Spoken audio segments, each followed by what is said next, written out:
श्रेया चक्रवर्ती हैं,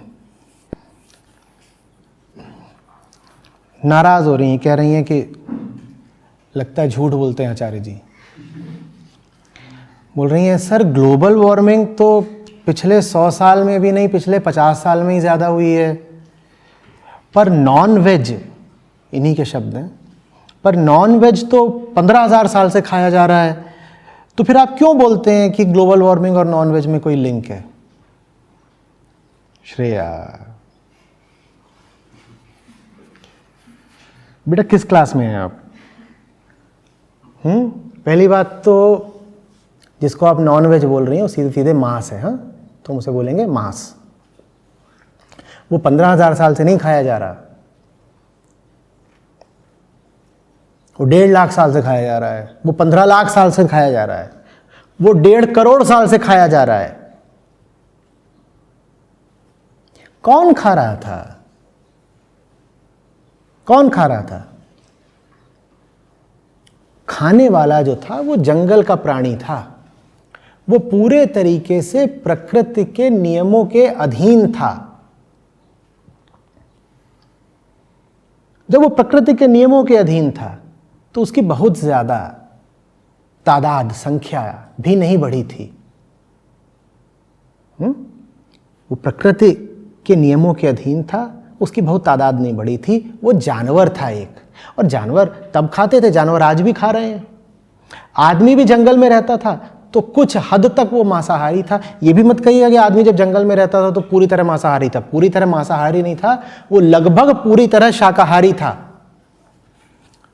श्रेया, आपको जंगल भेज दिया जाए तो आपके लिए ज्यादा आसान क्या होगा? फल खाना या हिरण को दौड़ा करके मार के खाना?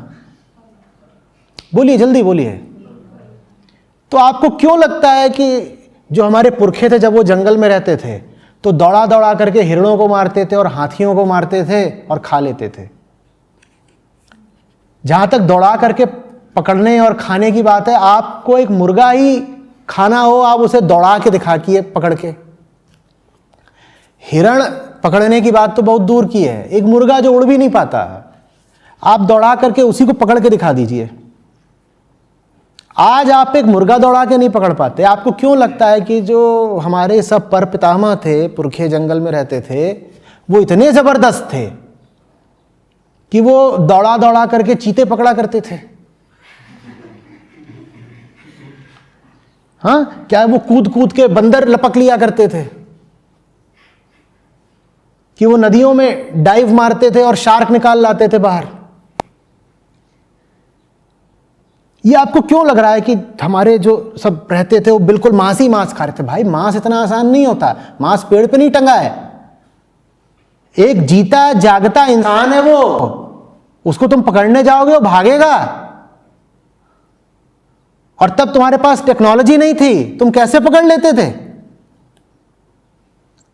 जाहिर सी बात है। और अब विज्ञान ने भी इस बात को प्रमाणित कर दिया है। जो लेटेस्ट रिसर्च है, हालिया शोध, उसको पढ़िएगा, आपको पता चल जाएगा कि जो आदि मानव था वो लगभग पूरी तरह से शाकाहारी ही था।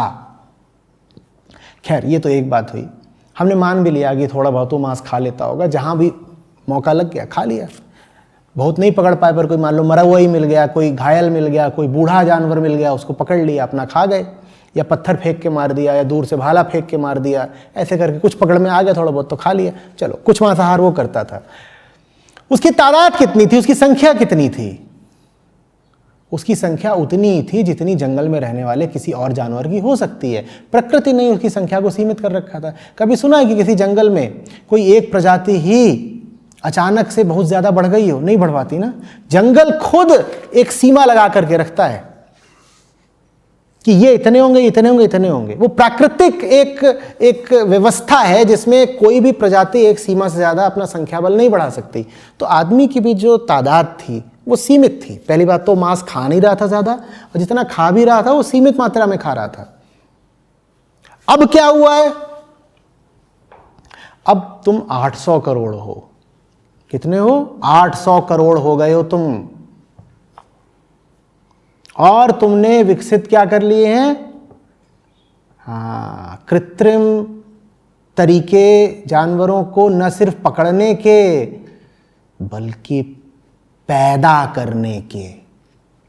अगर तुम सिर्फ पकड़ के खाओ तो अधिक से अधिक ये होगा कि तुम एक प्रजाति का नामो निशान मिटा दोगे कि इतना पकड़ के खाया कि वो प्रजाति बची नहीं। उससे ग्लोबल वार्मिंग नहीं होगी। दिक्कत ये नहीं है कि तुम पकड़ के खा रहे हो, दिक्कत ये है कि तुम पैदा कर रहे हो। ज़्यादातर लोग समझ ही नहीं रहे हैं कि मांसाहार और ग्लोबल वार्मिंग का संबंध क्या है। संबंध ये है कि तुम अपने खाने के लिए उनको पैदा कर रहे हो, और जब तुम उनको पैदा कर रहे हो तो तुम्हें उनको खिलाना पड़ रहा है। उनको खिलाने के लिए तुम्हें पैदा करना पड़ रहा है। उस पैदा करने में कार्बन का उत्सर्जन होता है, और जो तुम उनको खिलाते हो तो उनके शरीर से बहुत सारी कार्बन डाइऑक्साइड निकलती है। बहुत बड़े बड़े जानवर हैं, खास तौर पे जो लोग सूअर खाते हैं, भैंस खाते हैं, गाय खाते हैं।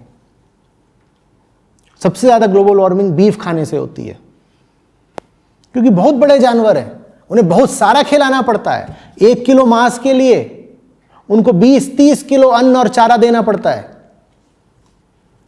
यहां से होती है ग्लोबल वार्मिंग, उन्हें जबरदस्ती पैदा करने से। तुमने इतने सारे पैदा कर दिए, क्योंकि 800 करोड़ लोग हैं, जिनमें 750 करोड़ लोगों को क्या चाहिए? मांस, वो भी भैंसे का। तो उसी तादाद में फिर भैंसे, बकरी, मुर्गे, मच्छी, ये सब पैदा किए जा रहे हैं, जबरदस्ती पैदा किए जा रहे हैं, प्राकृतिक रूप से नहीं पैदा हो रहे। एक बहुत बड़ी तादादें पैदा हो रहे हैं। बहुत बड़ी तादाद समझते हो? सोचो कितने होंगे रोज जो कट रहे हैं, तो उसी हिसाब से पैदा किए जा रहे हैं।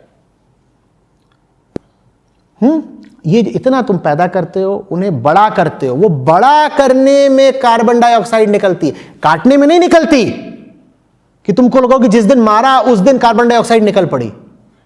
जिस दिन तुमने उनको मारा उस दिन कार्बन डाइऑक्साइड नहीं निकलती। कार्बन डाइऑक्साइड किस दिन पैदा होती है?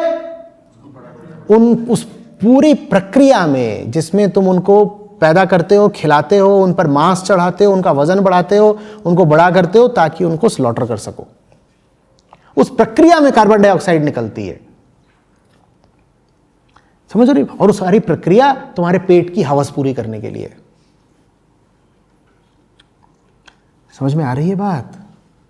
वहां से हो रही है ग्लोबल वार्मिंग।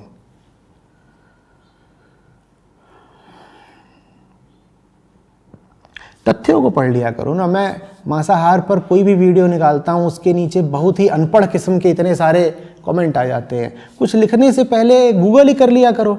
लोग कहते हैं हो इनको कुछ पता नहीं, देखो ये सपने ले रहे हैं, बोल रहे हैं मांसाहार से ग्लोबल वार्मिंग होती है। गूगल कर लो ना, तो 10,000 लिंक्स मिल जाएंगे इस पर। एकदम झट से पूरा पेज भर जाएगा जैसे ही लिखोगे ना। Animal agriculture global warming, animal husbandry global warming, meat consumption global warming, beef consumption global warming, इतना लिख के गूगल कर लो। कई लोग कहते हैं आचार्य जी आप या तो ये समझा दीजिए या बोलिए मत, वीडियो बनाइए कि कैसे मांसाहार से ग्लोबल वार्मिंग होती है। मैं तुमको क्या समझा दूं? तुम्हें गूगल करना नहीं आता? गूगल करना भी आचार्य जी सिखाएंगे? नहीं सिखाता। यूट्यूब चलाना आता है, तुम्हें गूगल करना नहीं आता? यूट्यूब भी गूगल का है। तुम इतना गूगल खुद नहीं कर सकते कि कैसे मीट कंजम्पशन ग्लोबल वार्मिंग का लगभग सबसे बड़ा कारण है? ये तुम्हें गूगल करना नहीं आता, पढ़े लिखे नहीं हो।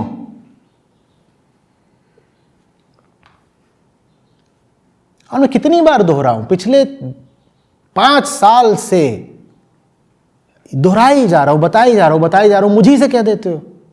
और फिर ऐसे तर्क आते हैं कि मांस तो 15,000 साल पहले भी खाते थे ना। 15,000 से पहले तो श्रेया वो नंगे भी रहते थे, तुम भी नंगी हो जाओगी। तुम क्यों बोला करती हो माय बॉय माय मैन? 15,000 साल पहले ये सब नहीं चलता था। जो जिसको पकड़ ले वो उसका सैया। तब ये सब शादी ब्याह की व्यवस्था नहीं थी। तुम क्या आतुर रहती हो कि मेरी किसी से हो जाए, कुछ हो जाए, ऐसा वैसा। 15,000 साल पहले तो ब्रश भी नहीं करते थे। छोड़ दो, बाकी चीजें छोड़ो। मुंह भी कभी कभार ही धोते होंगे, बारिश का इंतजार रहता था, बारिश होगी अपने आप हो जाएगा। या नहाते भी तो वैसे ही जैसे भैंसिया नहाती है, देखा है कैसे करती है? वो पोखरे में जाकर घुस जाती है। तुम्हें भी वही करना है श्रेया।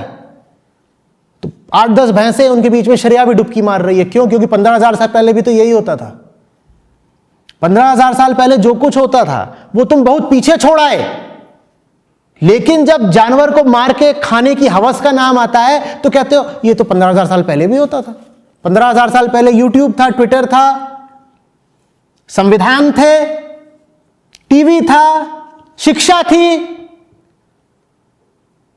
बाकी हर चीज में तुम कहोगे हम तो साहब पुरानी चीजों को फॉलो नहीं करेंगे। यही कहती हूं ना श्रेया, ओ माय गॉड दकियानूसी लोग पुरानी चीजों पे चलते हैं। सबसे बड़ी दकियानूसी तो वो जमात है जो मांस भक्षण करने के लिए यह तर्क देती है कि यह तो हमेशा से हो रहा है, हमेशा से जो कुछ हो रहा है वो आज भी करो ना, फिर बाकी हर चीज में तुमको आज की सोच रखनी है।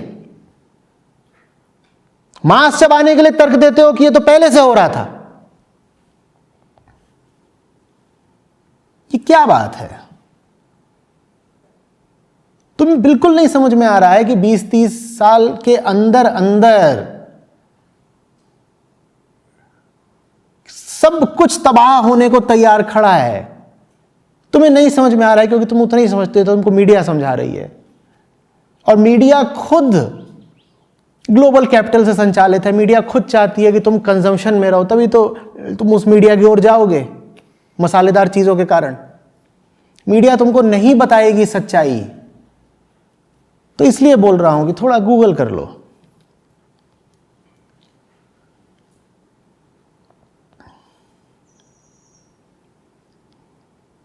हर फालतू की चीज पर इतने सारे आर्टिकल्स मिल जाएंगे, अखबारों में छपता रहेगा, मीडिया साइट्स में छपता रहेगा, लेकिन इस मुद्दे को कितनी कम कवरेज दी जाती है। अभी मैं देख रहा था एक न्यूज साइट, उसमें एकदम ऊपर ही एक अधनंगी अदाकारा गोवा की बीच पर, और बोला जा रहा है you will not be able to resist her hotness. माने इनको पता है कि हम क्या रेजिस्ट कर पाएंगे, क्या नहीं कर पाएंगे।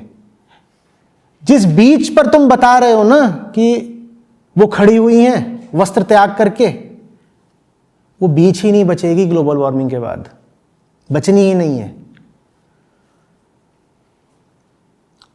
कोस्टल सिटीज नहीं बचने की हैं। समुद्र का जल स्तर कई मीटर ऊपर उठने जा रहा है क्योंकि ग्लेशियर वहां पिघल रहे हैं, पानी समुद्र में आएगा, यहां पर इसका स्तर ऐसे उठेगा, लेवल ऊपर उठेगी, कोस्टल सिटीज खत्म। फिर कर लेना गोवा के बीच पर शूटिंग। जिस स्पेस में तुमको क्लाइमेट चेंज की अवेयरनेस देनी चाहिए थी, उस स्पेस में तुम बता रहे हो कि you will not be able to resist her hotness. ये कर रही हैं हमारी न्यूज साइट्स। तो इसीलिए फिर तुम्हें पता नहीं होता, तुम मुझसे पूछते हो कि एक और वीडियो बनाइए। 100 वीडियो बने हुए और नहीं बनाएंगे। तुम गूगल करो।